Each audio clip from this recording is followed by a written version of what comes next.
Mga ka-business baka, samantalahin ko itong pagkakataon na to. Kung po pwede po sana, lalambing ako sa inyo. Supportahan niyo po yung Anime Reactors TV. Solid ka business po yan. Tapos ano po kasi siya, bedridden na po mga ka-business. So sa pamamagitan ng pagbablog, awa ng Diyos nga na monetize na siya. Nagkakaroon siya ng kaunting revenue. Kaya maliliit lang kasi yung views niya. Baka pwede po suportahan natin si Anime Reactors TV. Yan. Pero bedridden na po siya. Kaya mapapansin nyo yung at least na mukha niya, pinapakita niya. Cartoon character. Portahan po natin yan, Anime Reactors TV.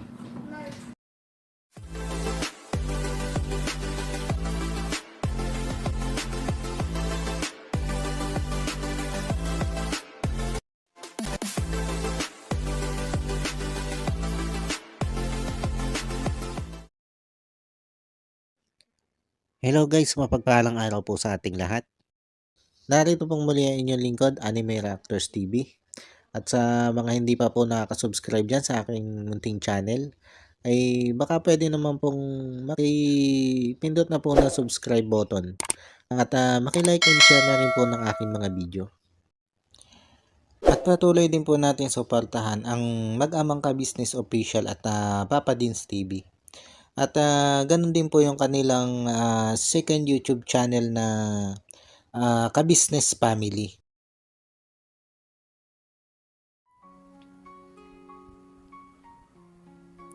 Yan, panibagong araw, panibagong reaction ulit po tayo mga ka-business, mga kapapi. At for today's video po ay gawin po natin na reaction. Itong ginawang pagsundo nga po nito sila ka-business dito kay Kuya Bong sa barangay. At gano'n na rin po yung naging bagong desisyon nito sila ka-business patungkol nga po dito kay Kuya Bong. At dito nga po mga ka-business, mga kapapi, nung sunduin nila ka-business itong si Kuya Bong dito sa barangay at inilabas nga po nila dito sa piitan ng barangay, ay ang plano po talaga dito nila ka-business ay idiretso itong si Kuya Bong sa rehab. Yan po talaga yung plano nila ka-business. At yan pong planong yan ay pinag-usapan po nila na kasama nga po itong si Mrs. Ka-business, si Ka-business, si Papa Dins at ang mga kagwang. Pinagdesisyonan po nila lahat yan. Lahat ay nagbigay ng opinion para sa kung anong dapat gawin dito kay Kuya Bong. At ang napagkaisahan nga po nila ay ang ibalik itong si Kuya Bong sa rehab at tapusin na yung 1 taong programa sa rehabilitation center. Kasi nung una po, nung unang dinala nila ito sa rehab, ay umabot lang ng 6 na buwan doon si Kuya Bong. At dahil sa pag-aakala nila na ito si Kuya Bong ay okay na, magbabago na dahil nakitaan nga nila ng kaunting improvement, ayun nga po, inilabas agad nila doon sa rehab nang hindi pa nakokompleto yung programa. Kasi umasa sila na okay na si Kuya Bong magbabago na si Kuya Bong. Kaya lang ilang panahon lang, ayun, tumakas na naman si Kuya Bong at bumalik na naman sa dati. Kaya dito po sa pangalawa nilang balak na dalhin ito si Kuya Bong sa rehab, ay ang plano na nga po nila ay tapusin na yung 1 taong programa doon sa rehabilitation center o doon sa loob ng rehab. At may plano pa nga sila dito na sa malayong lugar dalhin ito si Kuya Bong Ang alam ko sa Pampanga. Doon nila balak dalhin si Kuya Bong para nga po maiwasan yung pag na-miss nila si Kuya Bong ay dadalawin nila kahit anong oras nilang gustuhin basta may araw ng dalaw. Ay kung nasa malayo nga naman, kahit namimiss na nila itong si Kuya Bong, ay medyo mahihirapan sila doon sa schedule ng pagdalaw. At ang isang layunin nila dito, mga ka-business, mga kapapi, kaya hindi nila o kaya iiwasan nilang madalaw lagi itong si Kuya Bong, ay para maramdaman din ito si Kuya Bong kung papaano nga ba mapalayo doon sa mga taong tumuring sa kanya bilang isang pamilya. Na sa ganon ay ma-realize niya yung mga pagkakamali niya. Yan po yung mga nabuo nilang plano. Bago nga po nila sunduin ito si Kuya Bong dito sa barangay kung saan ito nakapiit. Kaya lang, nung narito na nga po sila sa barangay at kaharap na nito si Mrs. Ka-Business, itong si Kuya Bong, ay dito na po humingi ng tawad itong si Kuya Bong kay Mrs. Ka-Business. At dito nga po ay harap-harapang hiningi niya kay Mrs. Ka-Business yung last chance na sinasabi niya para siya magbago. Ito pong last chance na ito mga ka-business, mga kapapi, ay unang sinabi nitong si Kuya Bong dito sa vlog ni Wakiwak. Nasabi nga niya ay gusto niyang humingi ng last chance kay Mrs. and Mr. Ka-Business. At magbabago na daw siya. At kung hindi daw siya magbago, ay doon daw siya idiretso na nito sila Ka-Business. Kung saan siya gustong dalhin nito sila Ka-Business. At ito ay sinabi din ni Kuya Bong doon sa vlog ni Ka-Business na kung saan ay ang nag-vlog dito ay si Bay Papaya. Nung dinalaw nila itong si Kuya Bong at hinatira ng pagkain. Kinabukasan yon, nung araw na makulong ito si Kuya Bong. Kinabukasan, pinuntahan nila Papaya at hinatira ng pagkain. At doon nga po ay sinabi nitong si Kuya Bong na humihingi siya ng last chance dito kay Ka-Business para siya magbago. At kung siya nga daw po ay uulit, ay idiretso na daw po siya ni Ka-Business. Yan po yung paulit-ulit niyang sinasabi. At dito nga po, nito susunduin na nila Ka-Business, itong si Kuya Bong para dalhin doon sa rehab, ay eto, muling inulit ni Kuya Bong sa harap ni Mrs. Ka-Business ang paghingi niya ng last chance para nga po siya magbago. At nung tanongin siya ni Ka-Business kung ano yung ibig sabihin ng last chance, ay ang sinabi ni Kuya Bong ay yung tao sa kanyang puso na paghingi ng tawad. Yun yung pagkakaunawa niya sa last chance. At dito nga po mga ka-business, mga kapapi, sa kabila ng paghingi ni Kuya Bong ng last chance dito kay Mr. and Mrs. Ka-Business, ay ang ipinahayag pa ring desisyon nito si Mrs. Ka-Business dito kay Kuya Bong ay yung dadalhin siya sa rehabilitation center. At dito nga po mga ka-business, mga papi, ay biglang lumuhod dito si Kuya Bong dito sa mismong harap ni Mrs. Ka-Business. At patuloy niyang hinihingi dito kay Mrs. Ka-Business yung last chance para siya magbago. At nung mapansin ni Ka-Business na lumuhod dito si Kuya Bong dito sa harap ni Mrs. Ka-Business, ay lumapit itong si Mr. Ka-Business at pinatayo itong si Kuya Bong. At sinabi nito si Ka-Business na wag nga daw po lumuhod sa harap ni Mrs. Ka-Business dahil hindi naman daw po Diyos itong si Mrs. Ka-Business. Pero para dito kay Kuya Bong ay yung kanyang paraan para maiparamdam niya o maipakita niya yung taos puso niyang paghingi ng kapatawaran sa lahat ng kanyang mga ginawang kasalanan. At nung makatayo na nga po itong si Kuya Bong buhat doon sa kanyang pagkakaluhod, ay dito siya tinanong ni Ka-Business kung ano ba yung panghahawakan nila Ka-Business para paniwalaan itong si Kuya Bong na talagang totoong magbabago na. At ang sinabi ni Kuya Bong ay pag umulit pa daw siya, pag gumawa pa daw siya ng kalokohan, nagbaklas pa siya ng mga gamit doon sa bahay at ibinenta, ay diretso na daw siya doon sa rehab. Pero ang sabi nito si Ka-Business kay Kuya Bong ay hindi kita sa rehab diretso, kundi doon sa city jail kita diretso pag inulit mo pa yung mga pinaggagawa mong yan. At payag doon si Kuya Bong, payag doon sa kondisyon ni Ka-Business na yon. Basta bigyan lang daw siya na last chance. At pumayag din itong si Kuya Bong na gumawa sila ng isang kasunduan na pipirmahan niya na kung sakali siya'y gumawa pa ng kalokohan at inulit niya yung mga ginagawa niyang kalukuhan o pagpapasaway, ay may karapatan na si ka-business na ipakulong siya. Kumbaga, dito mo makikita na talagang sincero itong si Kuya Bong doon sa sinasabi niya magbabago na siya sa huling pagkakataon. At makikita mo din naman mga ka-business mga kapapi, makikita mo din sa mukha nitong si Kuya Bong na sincero siya doon sa kanyang sinasabi.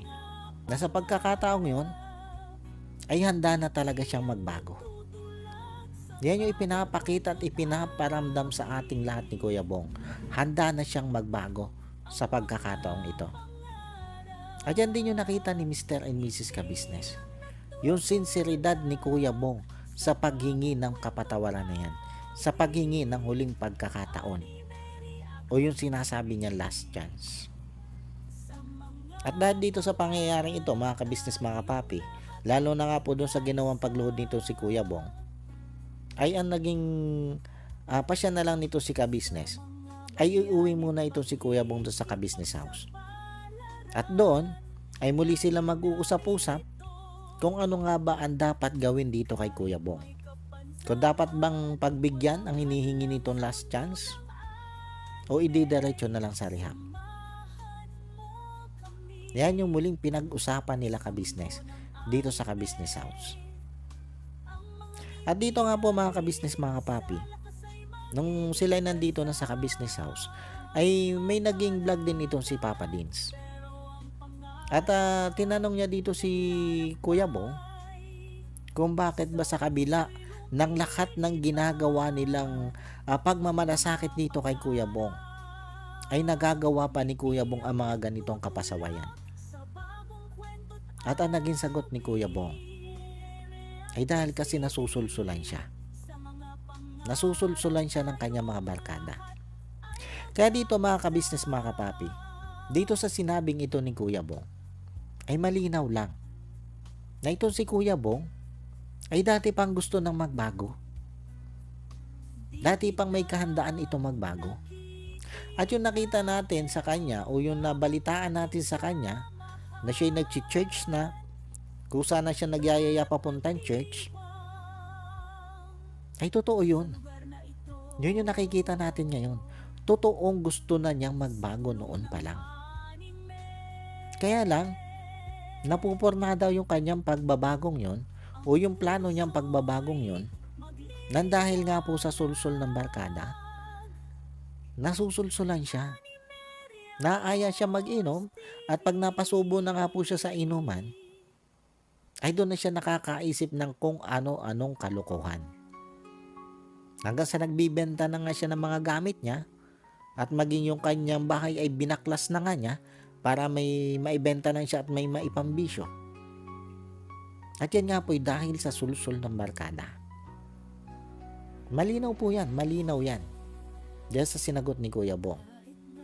Na kaya siya nagkakaganon, kaya nagagawa niya yung pagbebenta-benta na yon ng mga gamit, maging ang mga materialis ng bahay niya o pagbabakbak niya doon sa materialis ng bahay niya, may maibenta lang siya, ay nandahil nga po sa sulsol ng barkada.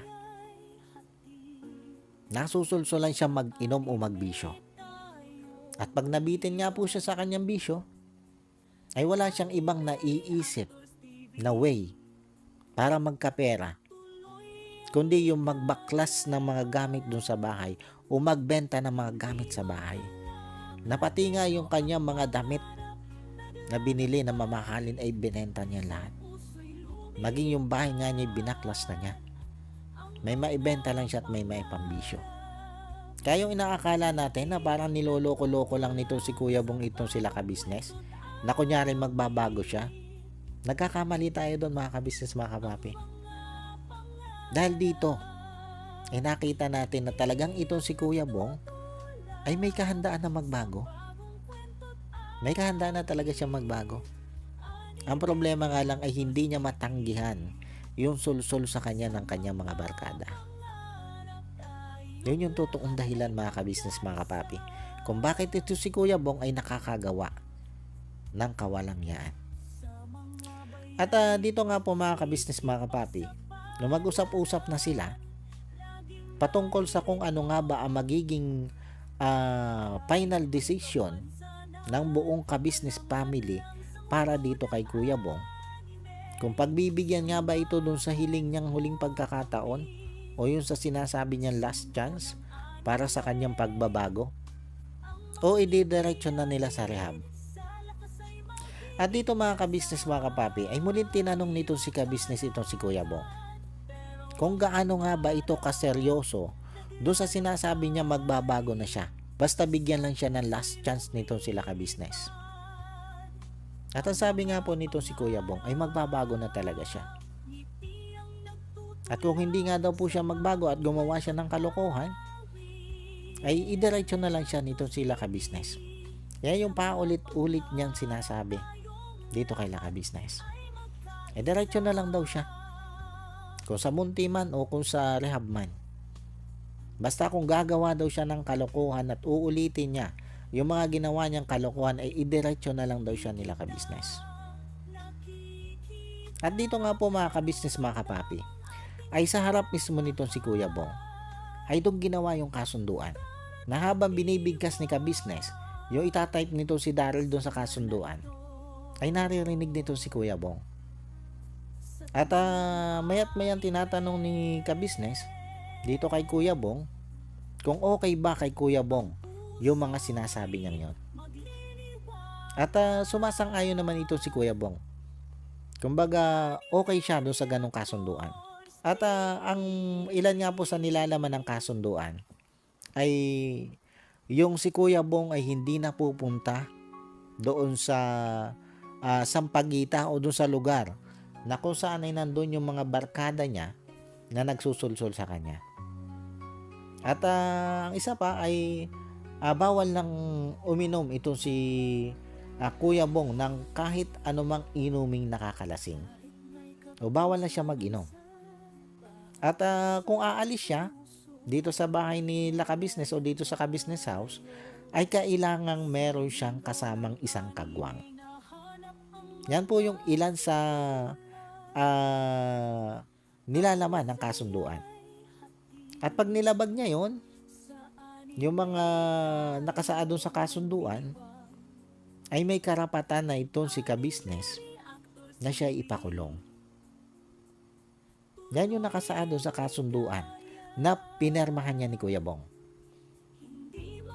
Alam niyo mga ka-business mga kapapi, hindi ko alam kung valid itong kasunduan ito.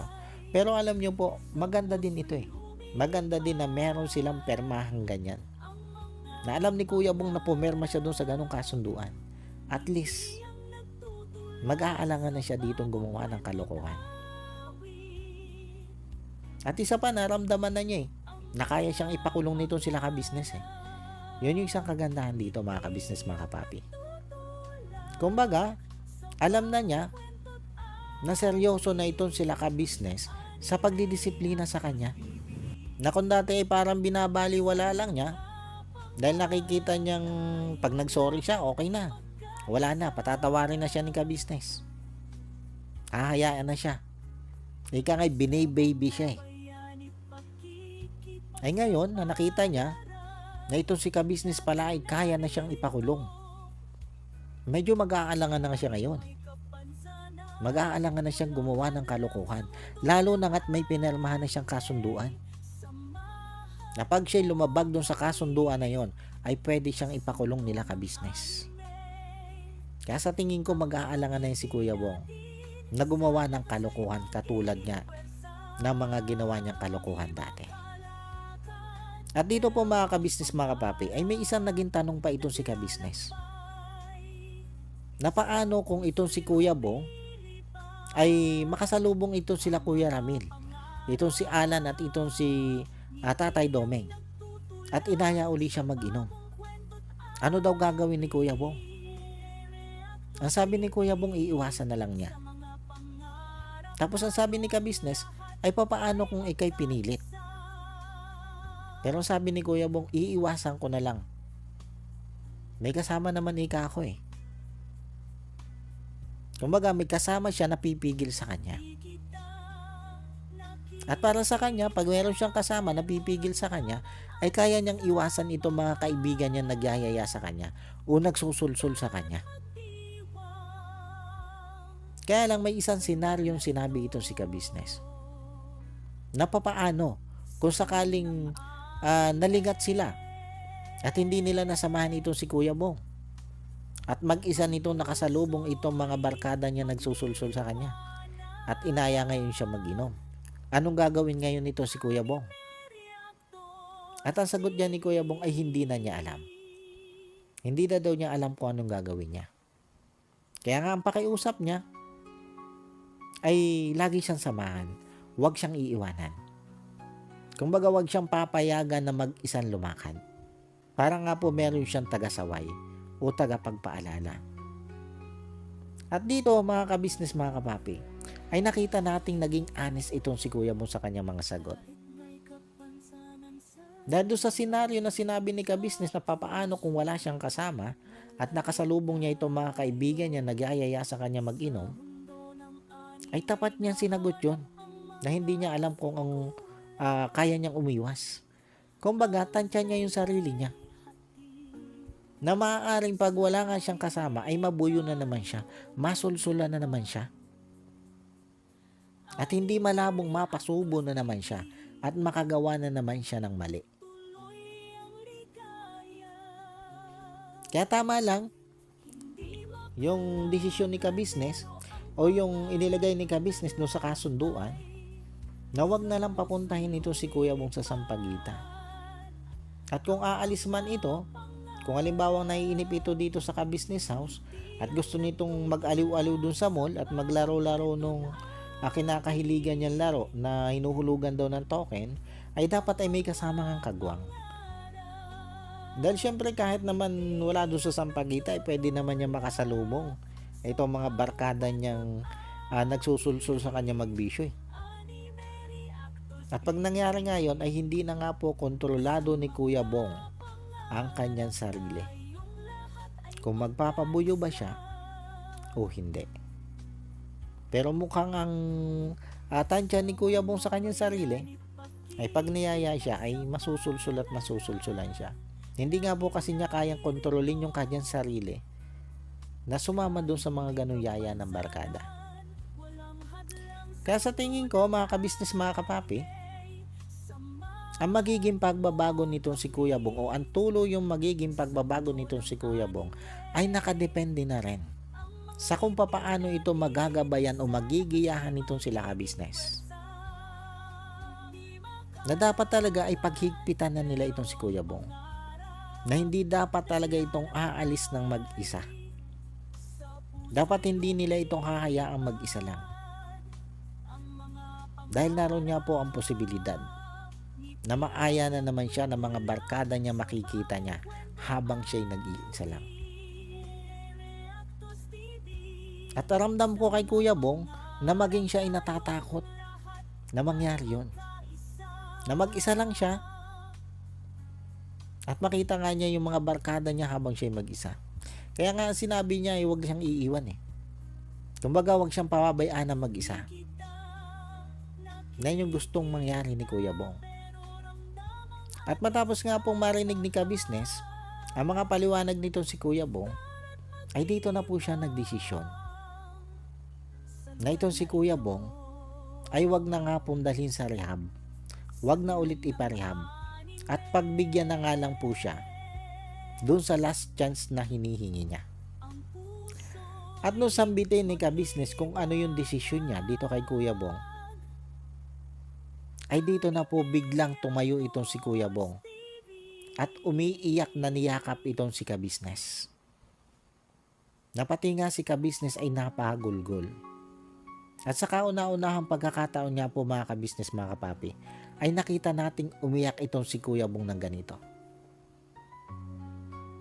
At matapos niya yakapin itong si Mr. Ka-business, habang humihingi siya ng tawad at pagpapasalamat dahil pinagbigyan pa siya ng huling pagkakataon, ay niyakap din niya itong si Mrs. Ka-business nang patuloy pa rin siyang umiiyak. Kaya naman ito si Mrs. Ka-business ay hindi na rin napigilan ng emosyon. At napaiyak na rin ito habang yakap si Kuya Bong. At sinasabi ni Mrs. Ka-Business kay Kuya Bong na magbago ka na. Huwag mong sayangin ang pagkakataong ito. Tuluyan ka ng magbago. At habang nakayakap itong si Kuya Bong kay Mrs. Ka-Business, ay nangangako siya na magbabago na siya. At sabi ko nga po mga ka-business, mga kapapi, dito sa tagpong ito, ay ang hindi lang nadala ay yung masasabi kong bato na ang puso. Sobrang tigas na ang puso. Dahil alam ko mga ka-business, mga kapapi, na yung karamihan sa inyo, bukod doon sa mga basher, o baka nga pati yung mga basher ay nadala dito sa eksenang ito. Dahil nakita at naramdaman naman natin mga ka-business, mga kapapi, kung gaano kasinsero itong si Kuya Bong dito sa mga binibitawan niyang salita dito kay ka-business. Yung paghingi niyan tawad at paghingi niyan ng dispensa. Bagamat maraming beses na niyan sinabi ang paghingi ng tawad, ang pagsusori dito kay ka-business, pero sa pagkakataong ito mga ka-business, mga kapapi, iba yung dating ni Kuya Bong sa paghingi ng sorry. May kasamang iyak at kitang-kita mo yung sinseridad talaga niya sa kanyang mga sinasabi. Kaya sabi ko nga sana ito na yung simula ng talagang totoong pagbabago na nito si Kuya Bong. Sana hindi niya sayangin ang pagkakataong ito na binigyan pa siya ni ka-business at ng buong ka-business sa family ng huling pagkakataon para sa kanyang pagbabago. Dahil kung sasablay pa rin siya dito, kung bibiguin pa rin niya itong sila ka-business dito sa ibinigay na pagkakataon sa kanyang ito para magbago, ay wala na siyang ibang pupuntahan kundi sa loob ng rehab o kaya ay sa loob ng kulungan. Kasi syempre hindi mo naman masasabi kung ano yung magiging desisyon na nila ka-business sa susunod, kung siya gagawa ng kawalang yan.